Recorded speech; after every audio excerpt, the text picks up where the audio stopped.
ang katapusang 7 kapulong ni Jesucristo sa krus. Sa ngalan samahan sa Anak, sa Dios o sa Espiritu Santo. Amen. Biyernes Santo, sumad sa adlaw sa paglansang o pagamatay ni Kristo sa krus. Adlaw sa pagbangutan sa mga Kristohanon. Biyernes sa dili pa ang Pasko sa pagabanhaw. Hinungdan nga kini usa ka balang adlaw tungod kay kini adunay talagsaon nga paggabalaan. Kini mao ang adlaw sa iyaga pagtubos sa kalibutan, siyang paglukat sa mga kalag gikan sa gahong sa kasalanan. Hagbayra nga ang Dios nga miagni sa katawhan sa pagbalik ngadto kaniya. Apan misamot hinuon ang katawhan pagpahilayo gikan kaniya bisan pa sa dagang hangyo, bisan pa sa mga katigalahan nga mga gipaghimo pinaagi sa iya mga propeta o mga balaan sa ilang atubangan hapit sa darang dapit sa tibok kalibutan. Ang mga kasakit o pagantos sa atong Ginoong Hesus gihulagway na daan ni propeta Isaias siyang pagiyon. Siya gitamay og salikway sa mga tao, usa ka tawo sa kasub-anan og nasinati sa kaguol, ug ingon nga usa diin gikan kaniya ang mga tao nagatago sa ilang mga naong. Siya gitamay ug wala nato siya tahura. Sa pagkatinuod, siya may pasan sa atong mga kaguol, apan kita mingtagad kaniya nga binulalan. Hinampak sa Dios og sinakit, apan siya gisabaran tungod sa atong kalapasan. Siya napangos tungod sa atong kasalanan, diha kaniya ang silot nga mihimo kanato nga hingpit og sa iyang mga labod kita nangaalim. Isaias kapitulo 73 versikulo 3 ngadto sa 5. Ang katapusang 7 kapulong sa manunubos naglihim usab og 7 kadugukan alang sa matinuoron nga pamalandong. Mga pulong nga ngay usab nga awaton sa mga Kristohanon aron magpadayon hiya sa tagstagsa ka kasing ang mga balaanong hiyas nga gikinahanglan pag-angkon sa kaluwasan nga gisaad o gipasalig sa Dios.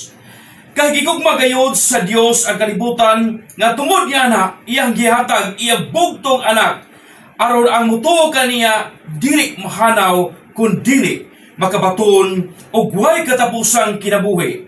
Kay gipadala sa Dios ang iyang anak nganhis kalibutan dili aron maghukom sa mga silot sa kalibutan kun dili aron ang kalibutan maluwas pinaagi kaniya. Ang mutuo kaniya dili hukman sa silot. Ang wala mutuo gihukman na sa silot. Sanglit siya mutuo sa ngalan sa bugtong anak sa Dios. Juan kapitulo 3 versikulo 16 ngadto sa 18. Ang unang bungat ni Jesus mong pulong sa pasaylo. Pater Ignosi Ilis non inim Shonqued faction. Amahan, pasaylua sila kay wala sila masayod sila gibuhat. Lucas kapitulo 23 versikulo 34. Bulwanong hiyas nga Kristohanon ang pagpasaylo. Ug dili kini angay itungina kang bisan kinsa. Apan kiniya sa tao nga dili muhatag sa iyang pasaylo ngadto kaniya nga wala mangayo nini. Hinuon ana ang pagdumot. Ingon og buhing kagaw nga nagalihok sa kihadman, ingon og mga ulod nga nagagimok sa kaunuran. Ang gugba nga mao'y lingtuhanay sa pasaylo dili unta angay pangayoon. Ipanghatag unta kini ngadto sa tong isig kaingon. Kay kini ay kaduha sa labing dagko nga sugo sa Dios. Mateo kapitulo 22 versikulo 39. Ang gugma iya sa Dios ug ang Dios gugma. Unang Juan kapitulo 4 versikulo 1. O pinagi nini kitang tanan nangabuhi sa kalibutan. Hinaot nga atog hulipan ang mga hawang nga luna sa atog kasigasing sa balanong gugma aron ato makabot ang kaupayan sa kinabuhi kay ang Ginoo mihatag og usa ka pagtulunan bisan sa pagigugma sa ato mga kaaway o sa pag-ampo alang ni atong nagalutos kaniya. Mateo Kapitulo 5, versikulo 44. Ay kaduhang bungat sa manunubos mo ang pulong sa pasalig. Hodie mecum eres in paradiso. Karong adlaw ikaw mayuban kanako ngadto sa paraiso. Lucas Kapitulo 23, versikulo 43. Usa ka balaanong pasalig nga dili matuis ni mabakwi. Pasalig dili lamang ngadto sa pagkawatan kun dili alang sa tanang kawatan. Kawatan og banggan, mga bahandi og sa ubang butang makita og dili makita niadtong manghulam nga dili manguli. Ngadtong manikas sa mga baluta panahon sa piniliay niadtong dili muturol sa ilang mga kulikta. Sa mubok nga pagasulti kini ang dili makatarunganon og daotan nga pagpanapi. Kita nakapahimulos sa mga kahago sa uban nga wala nato ikahatag ang tukma nga balos na nagtuaw ang mga suhol sa mga mamumuo nga gipangtikas o ang mga tuaw sa mga mag-aani na hidangat sa mga dalunggan sa Ginoo. Santiago Kapitulo 5, versikulo 4. Kini lain nga matang sa pagpangawat, lakip na ang pagpanikas diha sa mga timbangan o sa mga taksanan. Deuteronomio Kapitulo 25, versikulo 15. Tapos sa balanong pasaylo, mudangat gayud ang pasalig alang sa langit nung himaya. Kay kinsay makasanta nini kung kini pagbuot sa kaitasan? Ay katulong litok ni Jesus mo ang pulong sa panugon. Molier ecce filios tuos. Babay, tanawa ang imong anak. O gadto sab sa iyang higugma nga tinunan. Ecce mater tua. Tanawa imong inahan. Juan Kapitulo 19, versikulo 26 ngadto sa 27. Duha ka tawo nga iyang gihimo nga panag-ingnan alang sa tanang katawhan. Dugang niyang gisangyaw diha sa krus nga atong tan-awon og bantayan og ampingan ang usag-usa kanato. Angay unta kini nga mahinuklugan nga pagpatalinghog. Wala siya magginanglan og panugon alang siya kaugalingon og ngadto sa katawhan kay mga mata sa Ginoo lapion sa 10,000 nga labaw pang mahayag kaysa adlaw. Sirach Kapitulo 23, versikulo 19. Makita niya ang tanan bisan pa diya sa naglugitom nga kangit-ngit. Iyang gihap ang mga kadaghanon sa mga bituon, ang kahabugon sa lupad sa kalanggaman, ang dalan sa mga huros sa hangin, o ang kahiyukan sa tanang nilalang. Hinungdan nga ag maong mga pulong naghulagway sa panugon o panag-ingnan alang sa tanang katawhan. Ay kapat nga bungat ni Kristo mo ang pulong sa pagkabiniyaan. Dios míos, oqued de requesteme. Dios ko, nganong gibiyaan mo ako? Si Jesus dili mahimong biyaan sa Dios. Kita matao mo'y bibiya sa Dios. Adunay panahon nga ang Dios maingon nga nagatunginga sa yaga kaluoy. Maingon nga kita gipasagdaan nga maunlod ngadto sa limaw sa kalautan.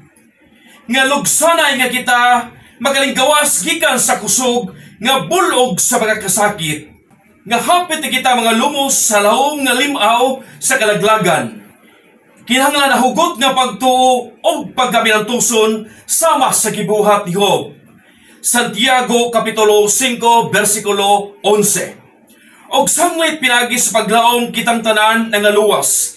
Roma Kapitulo 8, versikulo 24. Busa at usab nga batunan ang timos nga paglaom kay bisan hapit kita mga lunod o mutikyaob sa laod sa kasakit, bisan mikuyanap sa tibuok kalibutan ang coronavirus 19, kitang tanan mahawas ra gyapon pinaagi sa kaluoy sa Dios nga kita mga hinlo nga adunay kaambong nga takos pagsulod sa langitnong gingharian.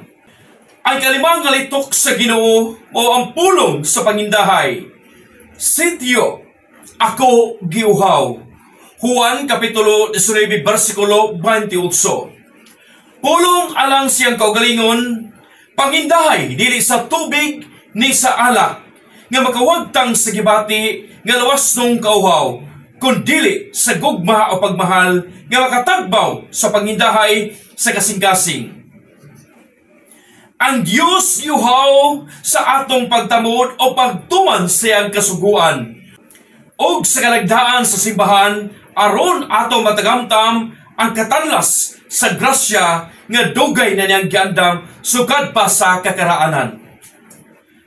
Ay kanong nga bungat ni Jesus ang pulong sa kadaugan, konsumatong es, natuma na.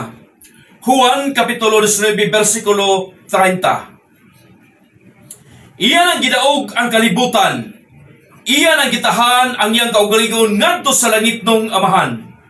Nabuksa na pag-usap ang langit pinagi sa yaga pagpasakit o pag-antos. Iyan ang gibuntog ang kamatayon pinagi siyang pagkabanhaw sa pagkabanhaw usab sa atong lawas o galag sa iyang pagbalik sa kalibutan. Ang maong kalaugan alang gayod kanatong tanan nga mao'y tumong sa iyang pagpanudlo o pagwali sa langitnong pagtulunan. O mao'y iyang gipahinungdan sa iyang pagsagubang sa Diyos nung kapungot nga alang unta sa katawhan. Sa iyang pagdupa niya ng balabag, aron kakitang tanan, iyang mapanalipdan o mga luwas gikan sa makaut-ut nga kasakitan didto sa imperno. Ang ikapito nga litok sa Ginoo mo ang pulong sa pangindahay. Pater in manos tuas commendos spiritum meum. Amahan, sa imong mga kamot akong itugyan akong espiritu. Lucas kapitulo 23 bersikulo 46. Mga pulong ni Hari David. Salmo 31 kapitulo 5. Nga gisubli inisos siyang pagdupa diha sa balabag. Sanglit iyan ang nabuhat ang tanan nga gisangon kaniya sa langitnong amahan, siya mitahan sa iyang kaugalingon ngadto sa mipadala kaniya. Siya mibayaw sa iyang kaugalingon ngadto sa katasan, ngadto sa iyang gingharian, ngadto sa pinayanan sa taas o yamot. Usa kini ka makaluganon nga pagpial alang kanato. Busa atong ipiyal atong kaugalingon ngadto sa langitong amahan, dili lamang ang atong espiritu panahon sa paghingutas sa atong pagbugah sa atong katapusan gininawa, kundili sa atong tanang kalihukan samtang aniya pa kita nining madanlog nga kalibutan. Samtang aniya pa kita nining walog sa bagaluha aron paghimaya sa Dios sa pagbalaan sa iyang ngalan. Ang Ginoo mitudlo kanato diha sa tuga pag-ampo ngadto sa langitong amahan nga matuman iyang pagbuot dinhi sa yuta mayingon sa langit. Mateo kapitulo 6 bersikulo 10. Hinungdan nga kining adlaw sa kabalaan alang kanatong mga Kristiyanon, busa atong himayaon og daygon ang Dios sa tong bug-os nga kasingasing o bug-os nga kalag, aron kita magabaton o katungod sa pagsubli sa paglitok sa katapusang 7 kapulong sa atong manunong samtang gipadupa diha sa krus. Sa ngalan sa Amahan, sa Anak, sa Dios o sa Espiritu Santo. Amen.